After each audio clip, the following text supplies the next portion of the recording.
بسم الله الرحمن الرحيم. إذ قال ربك للملائكة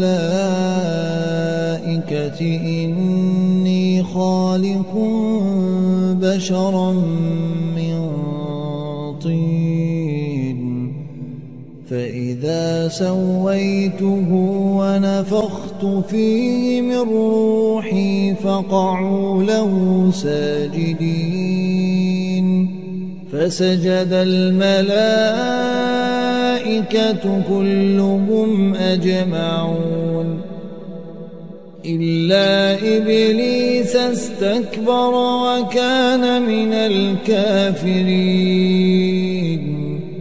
قال يا إبليس ما منعك أن تسجد لما خلقت بيدي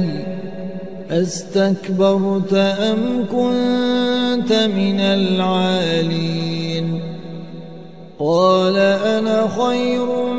منه خلقتني من نار وخلقته من طين قال فاخرج منها فإنك رجيم وإن عليك لعنتي إلى يوم الدين قال رب فأنظرني إلى يوم يبعثون قال فإنك من المنظرين إلى يوم الوقت المعلوم قال فبعزتك لأغوينهم أجمعين إلا عبادك منهم المخلصين قال فالحق والحق أقول لأملأن جهنم منك وممن تبعك منهم أجمعين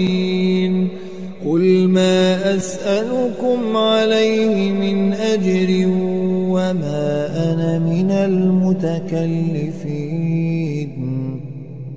إن هو إلا ذكر للعالمين